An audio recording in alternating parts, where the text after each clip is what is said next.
Shalom, shalom mes bien-aimés, les amoureux de la bonne parole. Que notre Seigneur nous bénisse abondamment pour la grâce qu'il nous a accordée de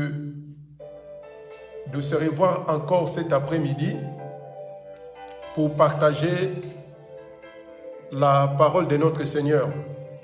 Que le Seigneur nous bénisse abondamment. C'est bien moi, votre bien-aimé, l'évangéliste Jérémie Kilouanzi, depuis Paris. Avant de commencer, on va prier et on va rentrer pour continuer notre partage. Que le Seigneur soit avec nous. Prions. Nous te bénissons, le Saint-Esprit de Dieu. Nous voici encore pour t'écouter. Viens pour nous enseigner et pour nous montrer les chemins. Et nous menaçons toute plante de l'ennemi, sois loin de nous dans le nom de Jésus-Christ. Nos pensées soient obéissantes à ta parole. Sois avec nous, tu es notre Papa. Au nom de Jésus, nous prions et nous disons Amen. Shalom et mes bien-aimés dans le Seigneur. On va continuer notre partage qu'on a commencé il y a déjà des semaines passées, des dimanches passés. Et aujourd'hui, peut-être on va faire un point virgule et on verra ce que Dieu veut pour nous pour les semaines qui vont venir. Aujourd'hui, on avait un thème, on avait donné dans Matthieu. On va lire Matthieu chapitre 10, verset 34. On va lire la parole. La Bible dit ceci. Ne croyez pas que je suis venu à apporter la paix sur la terre. Et je ne suis pas venu à apporter la paix, mais l'épée. C'est ça notre thème qu'on est en train de partager pendant, aujourd'hui c'est le 3e dimanche.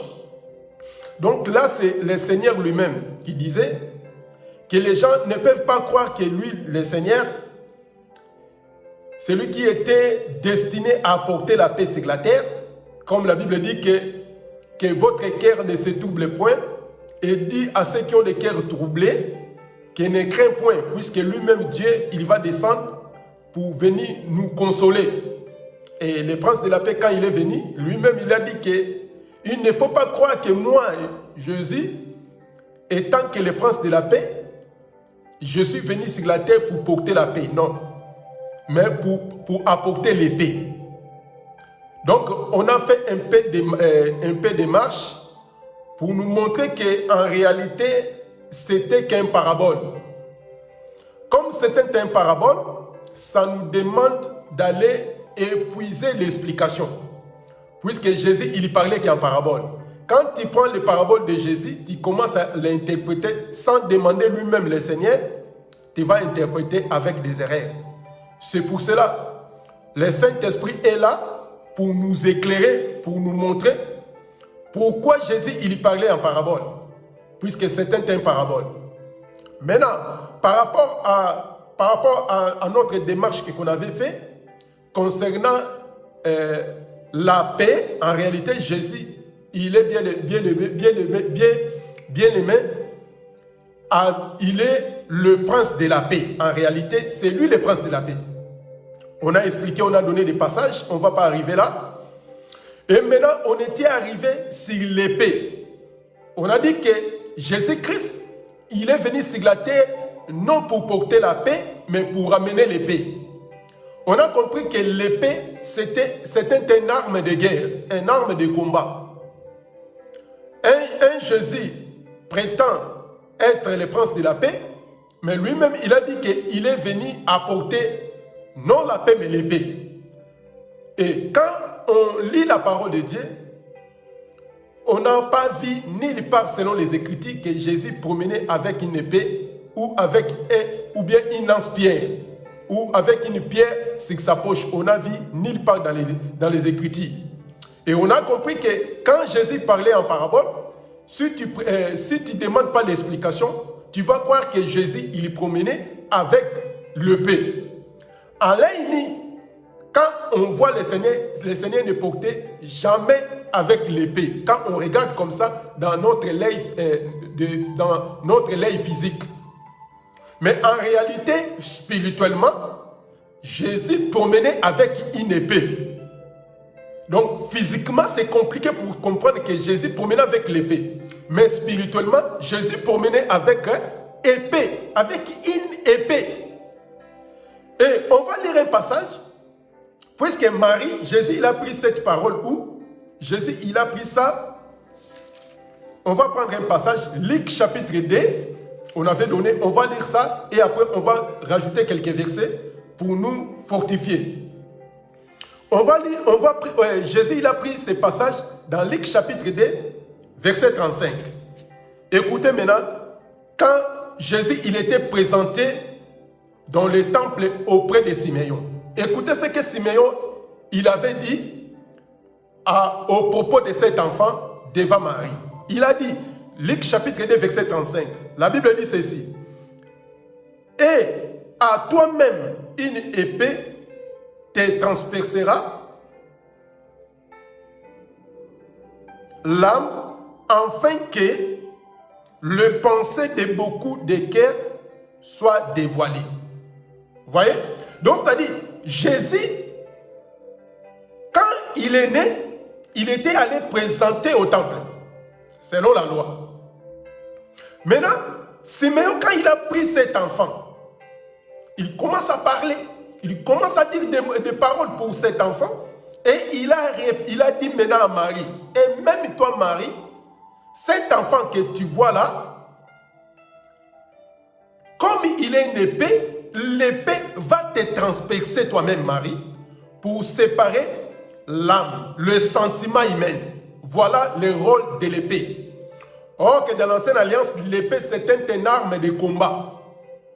Comme c'est une arme de combat, l'épée était là juste pour défendre, pour donner la victoire aux guerriers. Puisque Jésus-Christ, il était un grand guerrier. En le regardant comme ça dans l'œil physique, tu ne peux pas comprendre ça. C'est pour cela que les pharisiens, ils croyaient que le Seigneur, quand il est venu sur la terre, il va combattre, il va donner la paix. À ce temps-là, le pharisien, le juif, il était dominé sous la domination romaine. Le prévané, Pilate, il n'était pas un juif, il était étranger. Donc, les juifs, il était assujetti par les étrangers. Maintenant, quand le Christ est venu lui-même, il a dit qu'il est venu apporter non la paix, mais l'épée. Et donc, c'est-à-dire, pour soulager, pour libérer les enfants d'Israël sous l'esclavagisme qui était dominé par les Romains. Mais en réalité, Jésus-Christ, quand il était sur la terre, il n'était pas venu pour combattre physiquement. Jésus, il était venu sur la terre combattre spirituellement. Maintenant, c'est pour cela le Seigneur, avant de partir, après la mort et sa résurrection, maintenant, avant sa mort d'abord, quand il était venu chercher pour les capturer, pour aller les livrer à Golgotha, Pierre, il a sorti une épée. Il a coupé l'oreille d'un soldat. Donc Jésus, il a répliqué, il a répondu à Pierre, il ne faut pas défendre par l'épée, puisque celui qui tue par l'épée périra par l'épée. On va revenir un jour sur ça. Nous remarquons que le Seigneur Jésus-Christ aussi, il était mort. Pourquoi? Puisque quand tu tues par l'épée, tu vas mourir aussi par l'épée. Mais on va arriver. Mais ici, nous remarquons que l'épée que le Seigneur, il a dit qu'il est venu apporter la paix, non la paix, mais l'épée. L'épée, c'était la parole. On va prendre encore, on va rajouter des passages. On va prendre Apocalypse chapitre 2. On va lire. Apocalypse chapitre 2. Apocalypse chapitre 2. Verset 16. Apocalypse 2, verset 16. La Bible dit, répands-toi donc, sinon je viendrai à toi bientôt et je les combattrai avec l'épée dans ma bouche. Ah, donc nous comprenons que le Seigneur, il a dit ceci, répands-toi, sinon lui-même, il va te combattre avec un arme, avec l'épée de sa bouche. Or que l'épée de sa bouche, c'est la parole de Dieu, selon Hébreux chapitre 4, verset 12. Donc, l'épée, c'est la parole. Or que la Bible dit à Marie, l'épée te transpercera pour séparer les sentiments. Ah, nous comprenons que l'épée a pour but de séparer les sentiments terrestres. C'est pour cela Paul, il dira ceci. Paul, il va encore rajouter ça. Éphésiens. On donne des passages, puisque aujourd'hui, on ne va pas prendre beaucoup de minutes. Éphésiens chapitre 6. Écoutez ce que Paul a dit. Éphésiens chapitre 6, verset 10 à 11. Et on va prendre virgule 17. Et Éphésiens chapitre 6, verset 10 à 11, virgule 17. Écoutez ceci.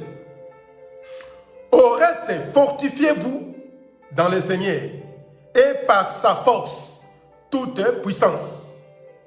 Verset 11. Revêtez-vous de toutes les armes de Dieu afin de pouvoir tenir ferme contre le ruse du diable. Le verset 12.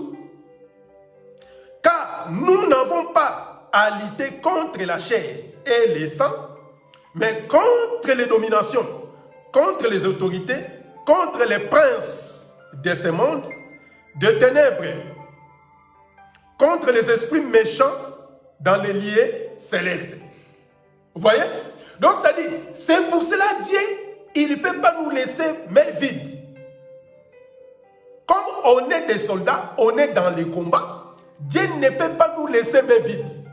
C'est pour cela, dans toutes les églises, là où Dieu il réside, là où Dieu habite, il a laissé des armes spirituelles. Il a laissé ces armes aux ministres pour permettre des enfants de Dieu de bien tenir, de bien résister contre toute domination terrestre, toute domination ténèbres.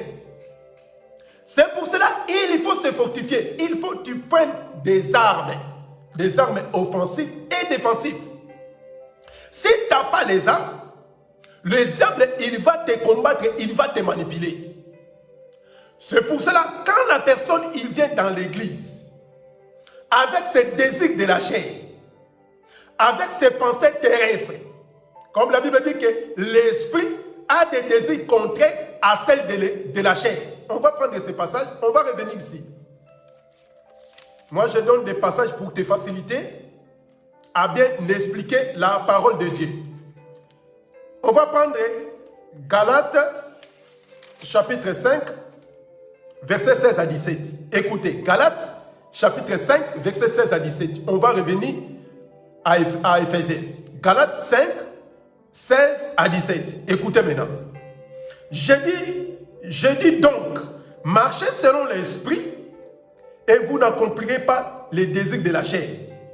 Car la chair a des désirs contraires à celles de l'esprit. Et l'esprit en a des contraires à ceux de la chair. Ils sont opposés entre eux afin que vous ne fassiez point ce que vous diez. Voyez? Donc, c'est-à-dire, l'esprit a des désirs contraires de celles de la chair. C'est pour cela, l'épée est là pour séparer les sentiments terrestres. L'épée est là pour montrer aux gens qu'il faut marcher selon l'esprit. Exemple, vous voyez que le Seigneur Jésus-Christ, il était en train de prêcher la parole. Quand Jésus, il prêchait la parole, il y avait une dame, il était venu pour donner des éloges au Seigneur Jésus, pour le faire glorifier, pour dire que non, le Seigneur Jésus-Christ, il est merveilleux, pour faire des paroles pour flatter au Seigneur Jésus. Mais ce que Jésus a dit à cette femme, il a dit ceci. Prenons un passage. On va donner des exemples bibliques pour nous montrer comment marcher selon l'Esprit de Dieu. Prenons un passage. Luc chapitre 11. On va prendre Luc chapitre 11. Luc chapitre 11.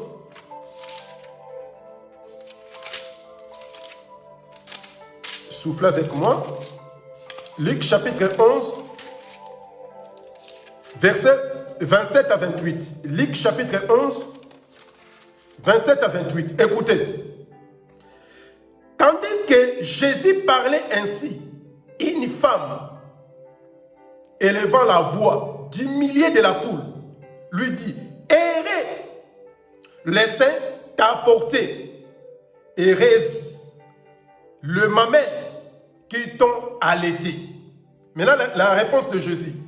Il répondit, errez plutôt ceux qui écoutent la parole de Dieu et qui la gardent. Voyez. Donc, c'est-à-dire, l'épée, la parole de Dieu est là pour séparer les sentiments terrestres. Pour ramener les gens à l'obéissance à la parole.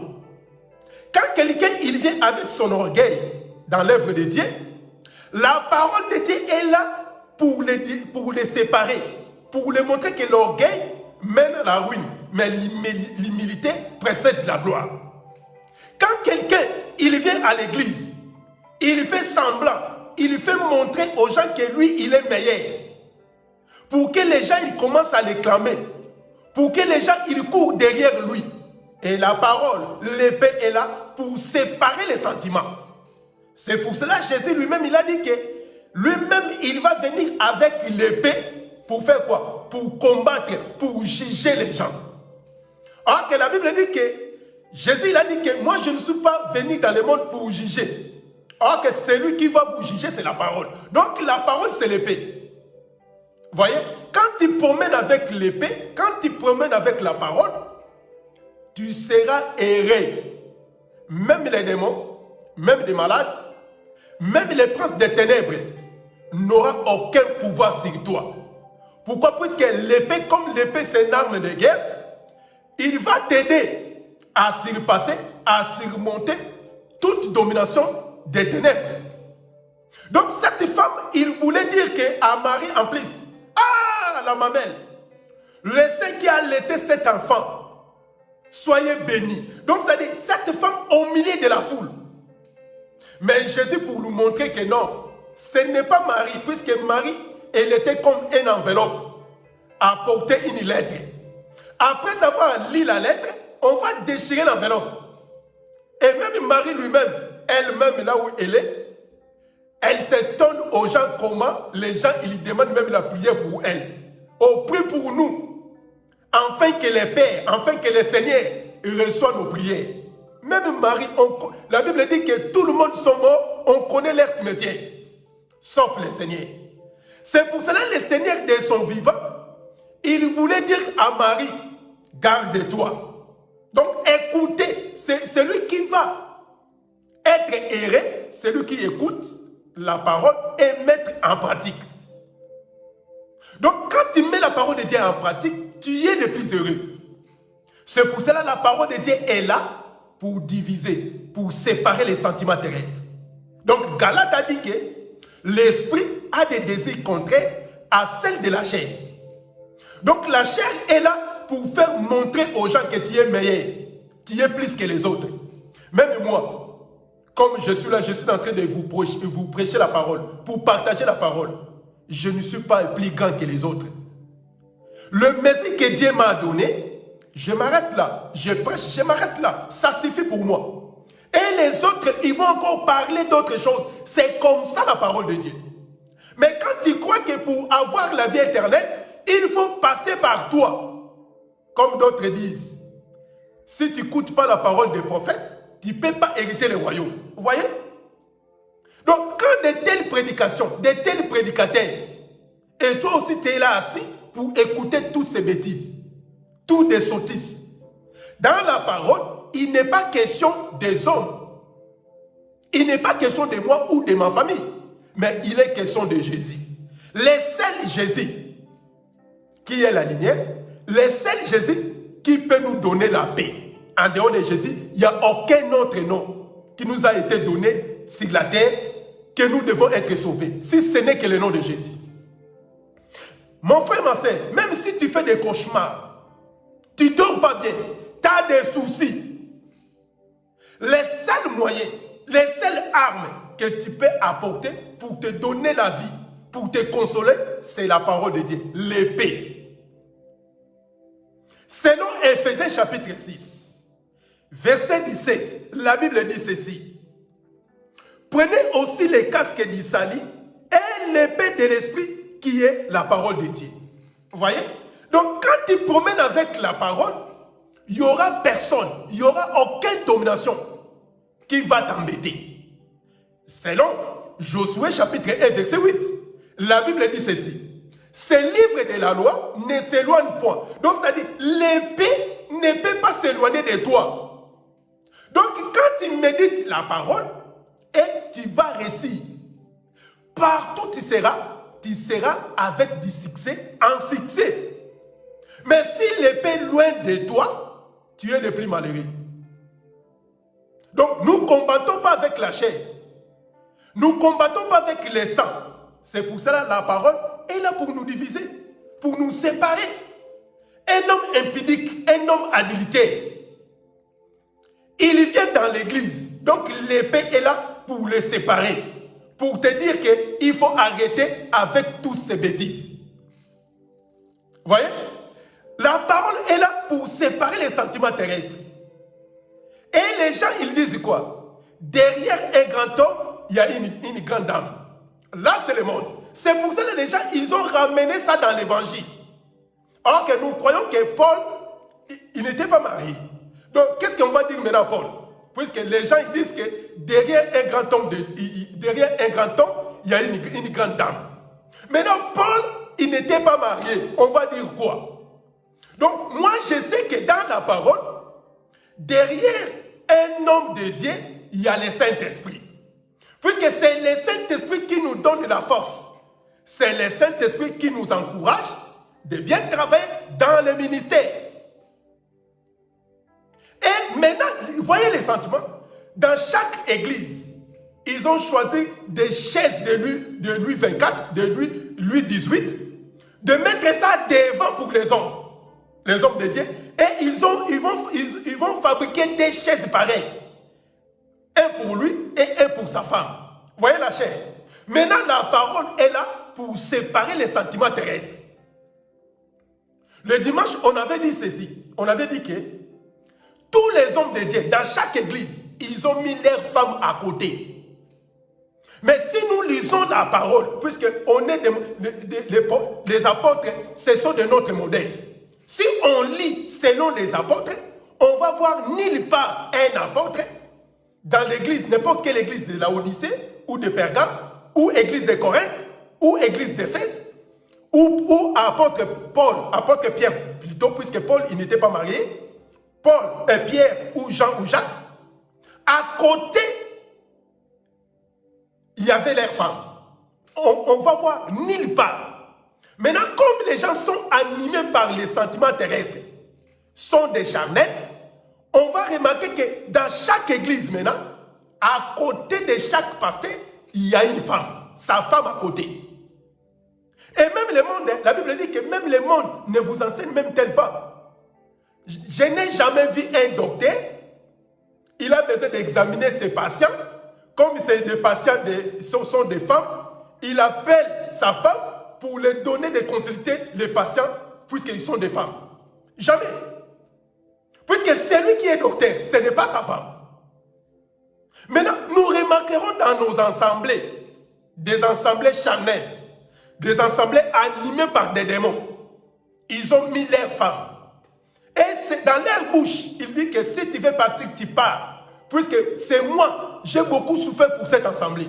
Donc ce n'est pas l'assemblée de Dieu, ce n'est pas l'église de Dieu, c'est son église, c'est sa boutique. Si tu veux partir, tu pars.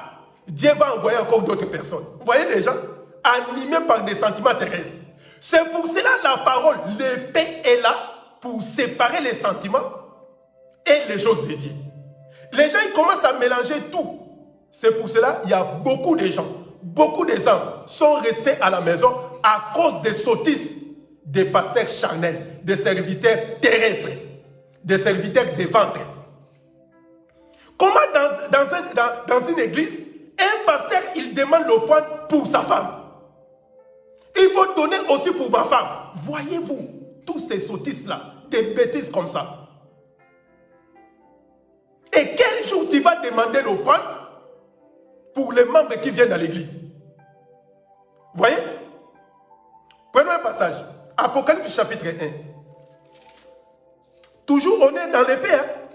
Donc Jésus, réellement, il est le prince de la paix. Mais il avait ramené, Jésus, il promenait avec l'épée. Mais en l'œil comme ça, tu ne peux pas voir ça. Puisque quand tu vois Jésus selon la chair, tu es loin de la vérité et loin du Seigneur. Apocalypse chapitre 1, verset 16. Écoutez, la Bible dit ceci.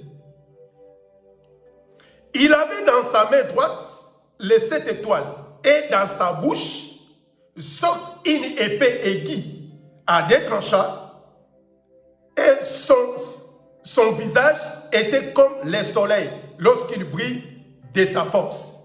Voyez? Donc le Seigneur Jésus, dans sa bouche, il sortait l'épée, une épée. Apocalypse chapitre 1, verset 16. Donc dans sa bouche, c'est pour cela quand il parle, il sépare les sentiments. Quand tu viens avec tes sentiments terrestres, tu viens avec son orgueil, tu viens avec tes études. C'est pour cela nous remarquerons dans nos assemblées, comme quelqu'un, il parle bien le français, il a beaucoup de moyens. Ils ont dit que non, lui, il mérite de devenir l'interprète. Vous voyez?